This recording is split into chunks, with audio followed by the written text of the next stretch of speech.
Hey everyone, hope you're doing well. My name's Ben and this is the mini painting page. Today we're going to be going over a total of 10 different techniques that you'll commonly come across while searching around the interwebs for, say, miniature painting or Warhammer style content.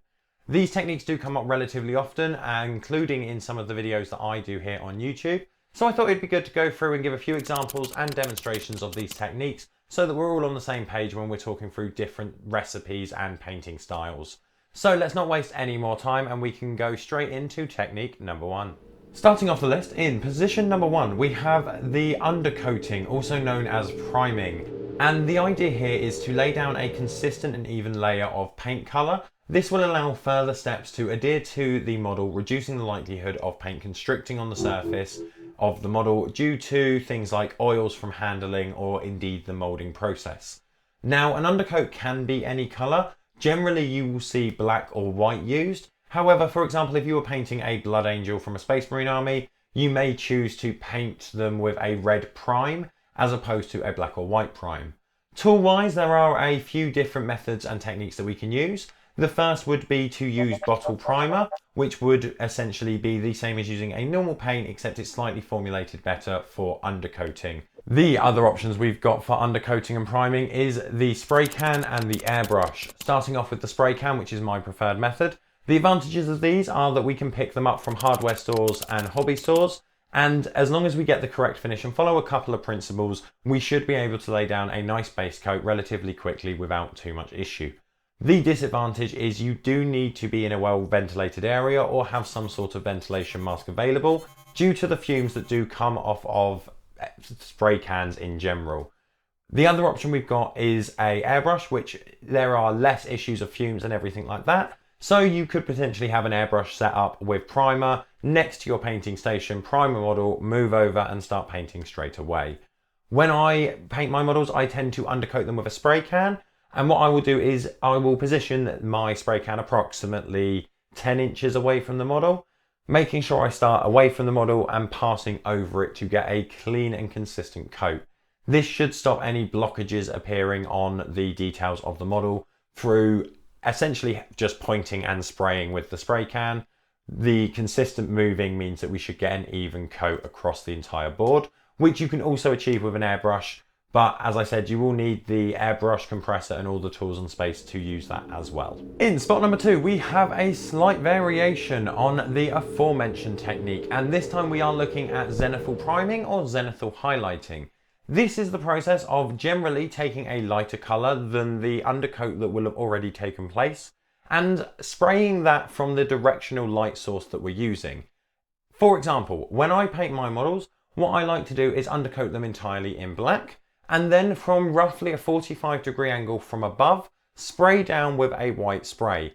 What this does is essentially gives an outline of where the light would be hitting on the model, which helps me for mapping my highlights, but it also means that when I go through and paint and I'm trying to make the areas that are closer to the light brighter, I'm working from a white and not a darker color such as black.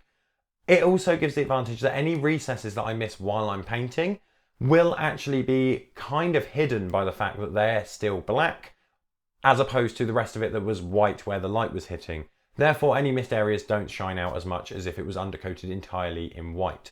So I do this because I feel like I kind of get the best of both worlds with a black undercoat and a white undercoat. Next on the list, in position number three, we have base coating. This is the process of laying down a solid, consistent coat of color to work from. Generally, this will be the first step to painting after the undercoat, and all other steps being built upon this.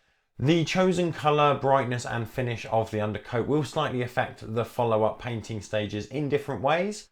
A lighter base coat can help further colours come through brighter, and naturally the inverse is true with a darker base coat. For example, here on this model we're going to be putting down a base coat of green on the orc skin.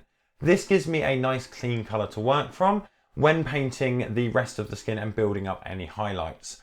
I am using a paintbrush and a thinned paint to achieve this. However, this could easily be done with an airbrush for quicker, larger areas or batch painting, but you may get overspill in certain areas, so you need to plan the timing of when you would use an airbrush for base coating so that it doesn't affect any work that you've already done. Otherwise, we can put down a clean, consistent coat and we have that nice platform to work from. With the base coat applied on our model, we can come in for our next technique in position number 4, which is the layering technique. And here what we're planning to do is put down multiple coats of paint into a degree of receding pattern. These coats will eventually build up, and like layers on an onion, kind of giving it the name, I guess, to a degree, these layers will build up over multiple thin coats, causing a nice transition from the initial colour to the new colour. In the case of this example, we're going to be looking at the green skin, which is already base coated, and start layering over a brighter skin to build up the look of light hitting the higher areas of the model. Layering is probably one of the most common techniques that you'll come across while searching around on forums and YouTube videos and things like that with painting. And it is a technique that can essentially be used to paint anything. We can use it to build up color transitions on any type of material on a model that we may want to. The only caveat is the more layers that you use, the greater and better the transition will be, but it does cost the additional time to do that. So as long as you feel that the time and the patience of doing multiple layers on a single area is worth the outcome, potentially for a golden demon, you can spend the extra time pushing those layers and making that transition smooth. Alternatively, you can do a quick couple layers just to get what looks like a highlight for a tabletop miniature. It is a very versatile technique that is probably worth taking the time to try and, if not master, get very efficient and productive and good at. Moving swiftly on to technique number 5, we have dry brushing. And dry brushing, simply put, is the act of applying paint to a damp but not wet brush, wiping off the majority of the paint, leaving only a small amount of the pigment and binder in the brush. When this is achieved, we can take this brush and start to drag it back and forth over the surface areas of the model that we want to paint. What this should do is start to leave the paint on all of the raised areas and raised surfaces, picking out any of those nice details and leaving the majority of the recesses untouched. For this example, I'm going to be using a silver dry brush over a bronze base coat to get a look similar to a worn and battered weapon. As you can see, the silver is caught on all of the upper raised areas of the blade, while leaving the bronzy base coat showing through in the untouched areas. This can be used to bring nice colours and brighter colours out to in essentially any area, and you can be creative and use any colour with your dry brushing. And depending what material you use to withdraw the paint from the brush will also give a different effect and final outlook on how the piece finishes. For example, I tend to use the back of my hand or a texture palette of some kind, and the reason for this is it's less absorbent than something like tissue or paper, so you don't end up pulling away all of the moisture and binder from all of the paint that we've put in the paintbrush. As well as this, using something like a texture pad means that I can see how the paint is going to react and the dry brush is going to react before I put it on the model that I may have spent hours painting with other techniques.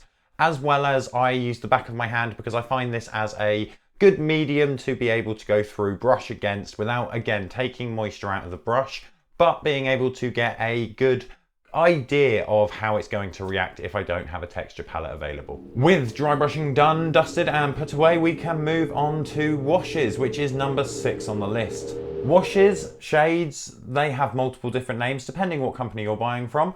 Essentially, a wash is just a thinned paint with a formula to help it glide away from the raised areas that it's applied to and then settle more into the recesses.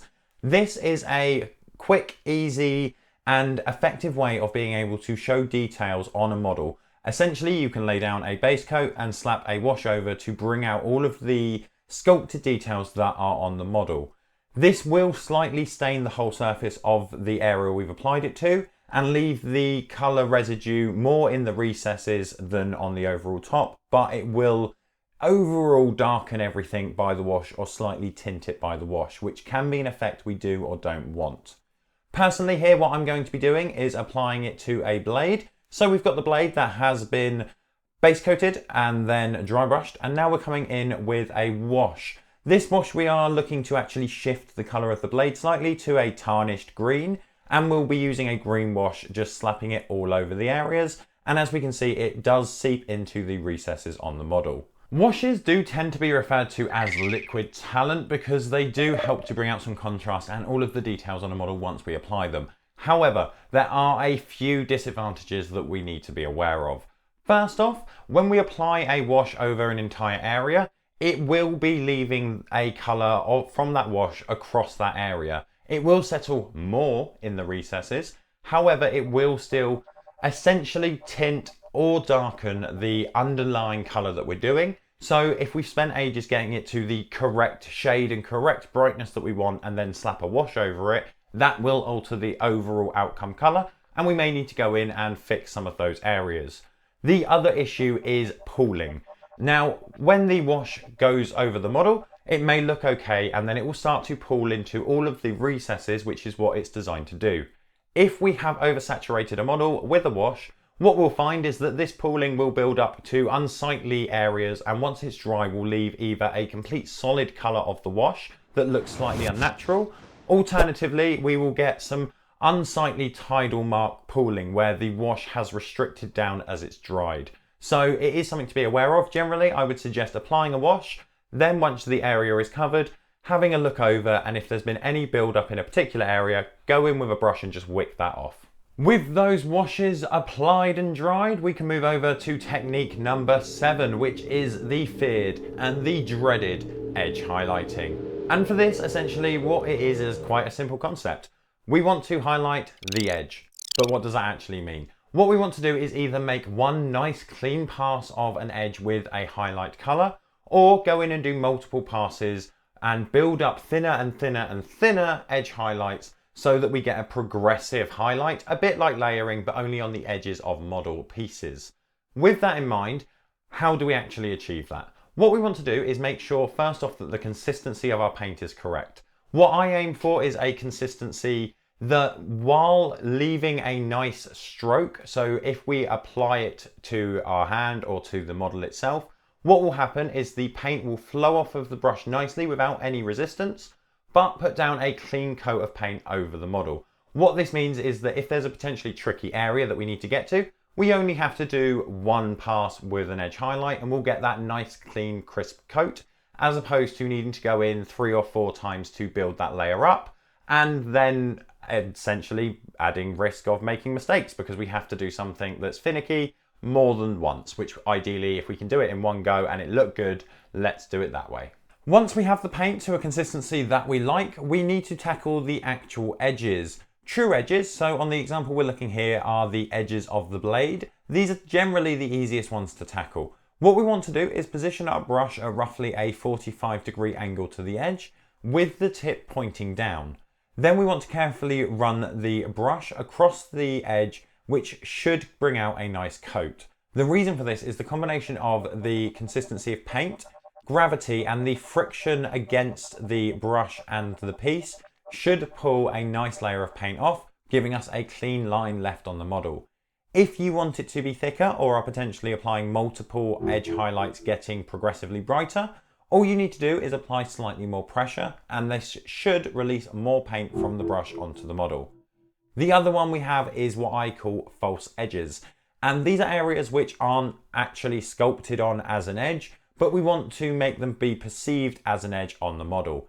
In my example here, I'm going to be looking at what I'm deeming as a raised cross in the middle of the blade. And the process here is exactly the same, except for the overall application.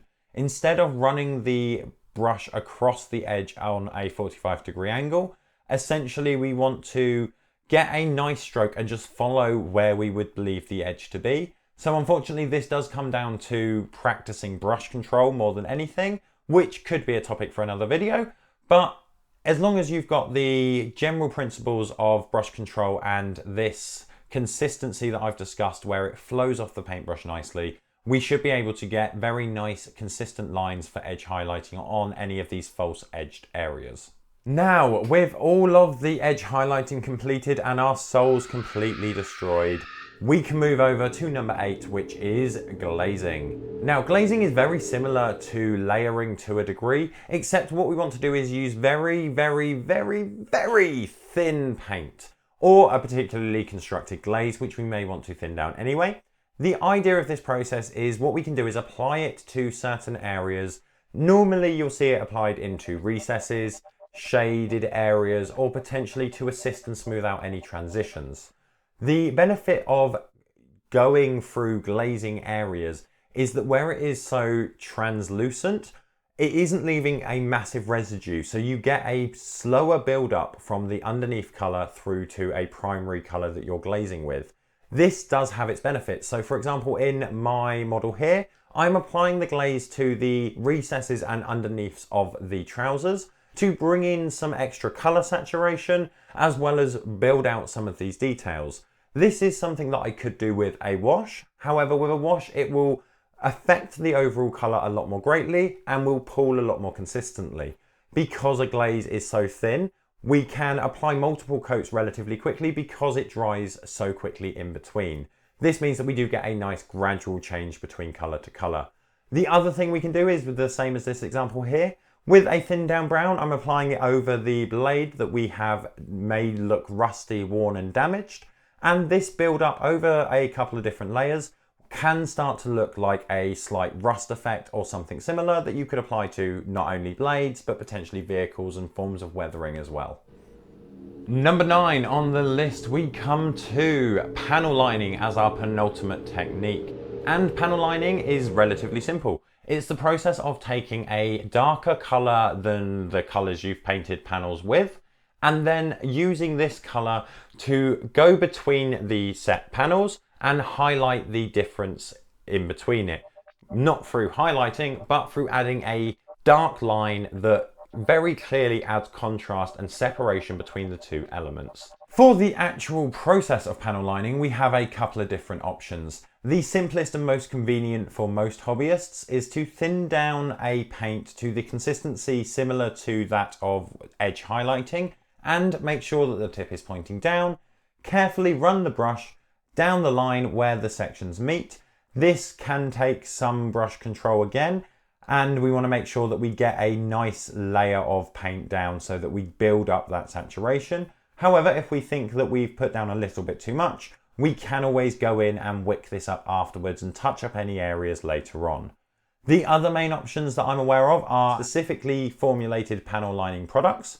These generally come in fixed colors, which you may want to adjust slightly, but they have properties that are designed to help them flow into the panel lines, meaning that in most cases you just apply it to the start or the top of the panel line area, and the actual paint or material will work its way through the recesses. This is generally easier than going through and painting every line because there's less options and opportunities for us to mess up. The other way is something like a thin down oil or thin down enamel paint, which is essentially making the same thing as a panel liner product, except at home using oil paints or enamels. Depending how we thin this, it will react the same as the products as I mentioned, and we can just take a little bit in the brush, apply it to the top surface area of where we're looking to fill, and the capillary action will pull all of that into the particular areas and fill out the panel lines for us, making it a nice one-touch, easy stop solution. The other benefit potentially is that there are some chemicals that work on oil paints and enamel paints. So if we do happen to go overly excessive with the panel lining, we can go back in with these solvents and remove any excess that has spilt over. However, if you want a specific video around these types of products, let me know in the comments down below. That brings us to number 10, the final one on our list, which you will find less commonly used online and is included on this list because I like it and not at all because 10 is a much more clickbaitable number. But this one is wet blending. And what wet blending is the process of blending wet on a model. I know, I love those stupidly simple examples and concepts. However, essentially what we do want to do is make sure that we're applying two wet types of paint on a model and then mixing them on the model, similar to how canvas painters work with oil paints and things like that, and blend different colors of leaves together and everything like that. Trying to wet blend with acrylic paint can sometimes be tricky, and acrylic paint is what we tend to use most often for miniature painting. However, there are some products out there on the market that will delay the drying time of acrylic paint, and they can come in handy in this situation. So if you've tried wet blending and you're having issues where when you're trying to blend, you're pulling up dried paint rather than mixing wet paint, this might be a solution. Buy one of these retarding products and then it will delay your drying time. Assuming that we have a paint that will stay wet enough for the time we want to do the wet blending, what we want to do is lay down a coat of the first paint. In this case, I'm going to be using brown on the teeth of the orc. Then while this paint is wet, we want to get our brush and the second color, in our case bone, and starting from roughly where we want the transition to start, we pull the brush to where we want the brightest color to be. What this is essentially doing is mixing the brown with the white of the model, on the model should I say, but as we go there's going to be more white being applied from the brush, and this will then nicely mix with the rest of the brown on the model, giving us a slow gradual transition from the brown base coat to the white highlight. If there's any areas that are too sharp, we can then, providing it's still wet, come in and mix these together slightly more, or potentially come in with glazes, edge highlighting, or another technique to smooth out any issues that we're not happy with and get a beautiful transition. There we have it, 10 techniques that you will commonly come across if you're searching online for things such as miniature painting videos on YouTube or painting blogs and things like that. So hopefully this is of some use. I'm not going to waste any of your time with a secret 11th technique after this section. However, if you've made it this far, I do just want to say thank you. Let me know down in the comments below if you want me to follow one of these particular techniques in a dedicated video. And remember to subscribe, and then I will see you next time.